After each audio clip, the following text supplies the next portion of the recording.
Okay, here is chapter 22 of The Murder on the Links. I find love. For a moment or two I sat as though frozen, the photograph still in my hand. Then, summoning all my courage to appear unmoved, I handed it back. At the same time, I stole a quick glance at Poirot. Had he noticed anything? But to my relief, he did not seem to be observing me. Anything unusual in my manner had certainly escaped him. He rose briskly to his feet. "We have no time to lose. We must make our departure with all dispatch. All is well. The sea, it will be calm." In the bustle of departure, I had no time for thinking, but once on board the boat, secure from Poirot's observation, he, as usual, was practicing the method most excellent of aveugle. I pulled myself together and attacked the facts dispassionately. How much did Poirot know? Was he aware that my acquaintance of the train and Bella Devine were one and the same? Why had he gone to the Hôtel de Fer? On my behalf, as I had believed? Or had I only fatuously thought so, and was this visit undertaken with a deeper and more sinister purpose? But in any case, why was he bent on finding this girl? Did he suspect her of having seen Jacques Renaud commit the crime? Or did he suspect— But that was impossible. The girl had no grudge against the elder Renaud, no possible motive for wishing his death. What had brought her back to the scene of the murder? I went over the facts carefully. She must have left the train at Calais, where I departed from her that day. No wonder I had been unable to find her on the boat. If she had dined in Calais and then taken a train out to Merlinville, she would have arrived at the Villa Geneviève just about the time that François said. What had she done when she left the house just after 10? Presumably either gone to an hotel or returned to Calais. And then? The crime had been committed on Tuesday night. On Thursday morning, she was once more in Merlinville. Had she ever left France at all? I doubted it very much. What kept her there? The hope of seeing Jacques Renaud? I had told her, as at the time we believed, that he was on the high seas en route to Buenos Aires. Possibly she was aware that the Anzora had not sailed. But to know that, she must have seen Jack. Was that what Poirot was after? Had Jacques Renaud, returning to see Marthe de Broglie, come face to face instead with Bella Devine, the girl he had heartlessly thrown over? I began to see daylight. If that were indeed the case, it might furnish Jack with the alibi he needed. Yet, under those circumstances, his silence seemed difficult to explain. Why could he not have spoken out boldly? Did he fear for this former entanglement of his to come to the ears of Marthe de Broglie? I shook my head, dissatisfied. The thing had been harmless enough, a foolish boy and girl affair, and I reflected cynically that the son of a millionaire was not likely to be thrown over by a penniless French girl, who moreover loved him devotedly, without a much graver cause. Altogether, I found the affair puzzling and unsatisfactory.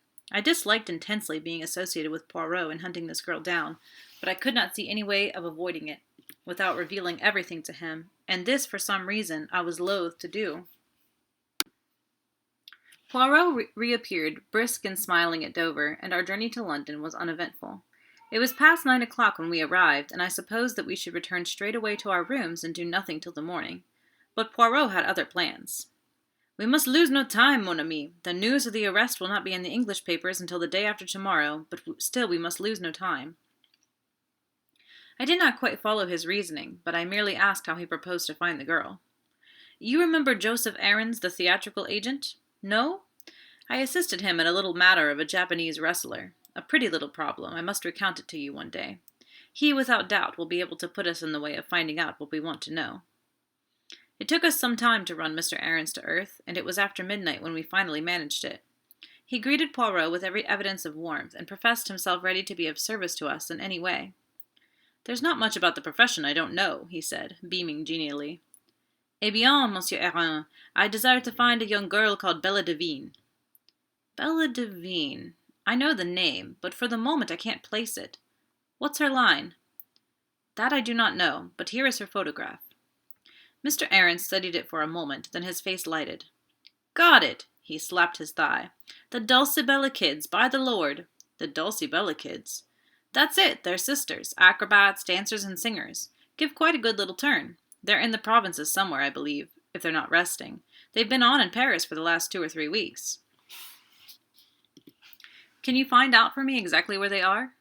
"Easy as a bird. You go home, and I'll send you round the dope in the morning." With this promise we took leave of him. He was as good as his word. About 11 o'clock the following day, a scribbled note reached us.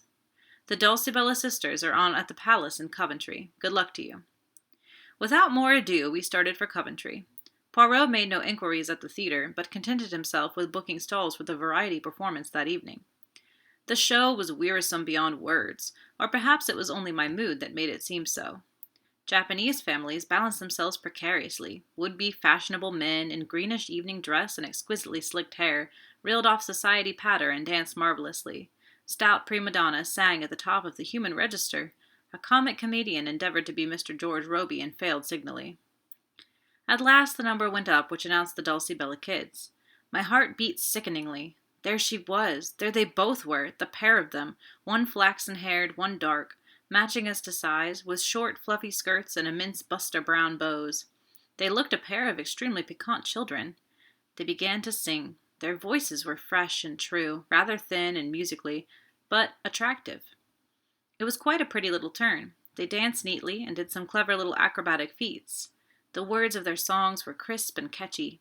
When the curtain fell, there was a full meed of applause. Evidently the Dulcibella Kids were a success. Suddenly I felt that I could remain no longer. I must get out into the air. I suggested leaving to Poirot. Go by all means, mon ami. I amuse myself, and will stay to the end. I will rejoin you later.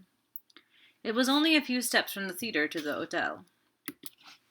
I went up to the sitting room, ordered a whiskey and soda, and sat drinking it, staring meditatively into the empty grate. I heard the door open and turned my head, thinking it was Poirot. Then I jumped to my feet. It was Cinderella who stood in the doorway. She spoke haltingly, her breath coming in little gasps. I saw you in front, you and your friend. When you got up to go, I was waiting outside and followed you. Why are you here, in Coventry? What were you doing there tonight? Is the man who was with you the detective? She stood there, the cloak she had wrapped round her stage dress slipping from her shoulders. I saw the whiteness of her cheeks under the rouge and heard the terror in her voice. And in that moment I understood everything, understood why Poirot was seeking her and what she feared, and understood at last my own heart. Yes, I said gently. Is he looking for me? She half whispered. Then, as I did not answer for a moment, she slipped down by the big chair and burst into violent, bitter weeping. I knelt down by her, holding her in my arms and smoothing the hair back from her face. Don't cry, child, don't cry, for God's sake. You're safe here. I'll take care of you. Don't cry, darling. Don't cry. I know everything. Oh, but you don't. I think I do. And after a moment, as her sobs grew quieter, I asked, It was you who took the dagger, wasn't it? Yes. That was why you wanted me to show you round, and why you pretended to faint? Again she nodded. It was a strange thought to come to me at the moment, but it shot into my mind that I was glad her motive was what it had been, rather than the idle and morbid curiosity I had accused her of at the time. How gallantly she had played her part that day, inwardly racked with fear and trepidation as she must have been. Poor little soul, bearing the burden of a moment's impetuous action. Why did you take the dagger? I asked presently. She replied as simply as a child. I was afraid there might be finger marks on it. But didn't you remember that you had worn gloves? She shook her head as though bewildered, and then said slowly, Are you going to give me up to the police? Good God, no! Her eyes sought mine long and earnestly, and then she asked in a little quiet voice that sounded afraid of itself, Why not? It seemed a strange place and a strange time for a declaration of love, and God knows, in all my imagining, I had never pictured love coming to me in such a guise. But I answered simply and naturally enough. Because I love you, Cinderella. She bent her head down as though ashamed and muttered in a broken voice, You can't, not if you knew. And then, as though rallying herself, she faced me squarely and asked, What do you know, then? I know that you came to see Mr. Renaud that night. He offered you a check, and you tore it up indignantly. Then you left the house. I paused. Go on. What next? I don't know whether you knew that Jack Renaud would be coming that night, or whether you just waited about on the chance of seeing him, but you did wait about. Perhaps you were just miserable and walked aimlessly, but at any rate, just before 12, you were still near there, and you saw a man on the golf links. Again I paused. I had leapt to the truth in a flash as she entered the room, but now the picture rose before me even more convincingly. I saw vividly the peculiar pattern of the overcoat on the dead body of Mr. Renaud, and I remembered the amazing likeness that had startled me into believing for one instant that the dead man had risen from the dead when his son burst into our conclave in the salon. "Go on," repeated the girl steadily. "I fancy his back was to you, but you recognized him, or thought you recognized him. The gait and the carriage were familiar to you, and the pattern of his overcoat." I paused. "You told me in the train on the way from Paris that you had Italian blood in your veins and that you had nearly got into trouble once with it. You used a threat in one of your letters to Jack Renaud. When you saw him there, your anger and jealousy drove you mad, and you struck. I don't believe for a minute that you meant to kill him. But you did kill him, Cinderella." She had flung up her hands to cover her face, and in a choked voice she said, "You're right. You're right. I can see it all as you tell it." Then she turned on me almost savagely. "And you love me? Knowing what you do, how can you love me?" "I don't know," I said a little wearily. "I think love is like that, a thing one cannot help. I have tried, I know, ever since the first day I met you, and love has been too strong for me." And then suddenly, when I least expected it, she broke down again, casting herself down on the floor and sobbing wildly. "Oh, I can't," she cried. "I don't know what to do. I don't know which way to turn. Oh, pity me, someone, and tell me what to do." Again I knelt by her, soothing her as best I could. "Don't be afraid of me, Bella. For God's sake, don't be afraid of me. I love you, that's the truth. That's true, but I don't want anything in return. Only let me help you. Love him still if you have to, but let me help you as he can't." It was as though she had been turned to stone by my words. She raised her head from her hands and stared at me. "You think that?" she whispered. "You think that I love Jack Renaud?" Then, half laughing, half crying, she flung her arms passionately round my neck and pressed her sweet, wet face to mine. "Not as I love you," she whispered. "Never as I love you." Her lips brushed my cheek, and then, seeking my mouth, kissed me again and again with a sweetness and fire beyond belief. The wildness of it, and the wonder, I shall not forget. No, not as long as I live. It was a sound in the doorway that made us look up. Poirot was standing there looking at us. I did not hesitate. With a bound I reached him and pinioned his arms to his sides. "Quick," I said to the girl. "Get out of here, as fast as you can. I'll hold him." With one look at me, she fled out of the room past us. I held Poirot in a grip of iron. "Mon ami," observed the latter mildly, "you do this sort of thing very well. The strong man holds me in his grasp, and I am helpless as a child. But all this is uncomfortable and slightly ridiculous. Let us sit down and be calm." "You won't pursue her?" "Mon Dieu, no! Am I Giraud? Release me, my friend." Keeping a suspicious eye on him, for I paid Poirot the compliment of knowing that I was no match for him in astuteness, I relaxed my grip, and he sank into an armchair, feeling his arms tenderly. "It is that you have the strength of a bull when you are roused, Hastings. Eh bien, and do you think you have behaved well to your old friend? I show you the girl's photograph, and you recognize it, but you never say a word." "There was no need if you knew that I recognized it," I said rather bitterly. "So Poirot had known all along. I had not deceived him for an instant." "Ta, you did not know that I knew that, and tonight you helped the girl escape, when we have found her with so much trouble. Eh bien, it comes to this. Are you going to work with me or against me, Hastings?" For a moment or two I did not answer. To break with my old friend gave me great pain. Yet I must definitely range myself against him. Would he ever forgive me, I wondered? He had been so strangely calm so far, but I knew him to possess marvelous self-command. "Poirot," I said, "I'm sorry. I admit I've behaved badly to you over this. But sometimes one has no choice, and in future I must take my own line." Poirot nodded his head several times. "I understand," he said. The mocking light had quite died out of his eyes, and he spoke with a sincerity and kindness that surprised me. "It is that, my friend, is it not? It is love that has come, not as you imagined it, all cock-a-hoop with fine feathers, but sadly, with bleeding feet. Well, I warned you. When I realized that this girl must have taken the dagger, I warned you. Perhaps you remember, but already it was too late. But tell me, how much do you know?" I met his eyes squarely. "Nothing that you could tell me would be any surprise to me, Poirot. Understand that. But in case you think of resuming your search for Miss Devine, I should like you to know one thing clearly. If you have any idea that she was concerned in the crime, or was the mysterious lady who called upon Mr. Renaud that night, you are wrong. I traveled home from France with her that day, and parted from her at Victoria that evening. So that it is clearly impossible for her to have been in Merlinville. Ah, Poirot looked at me thoughtfully. And you would swear to that in a court of law? Most certainly I would. Poirot rose and bowed.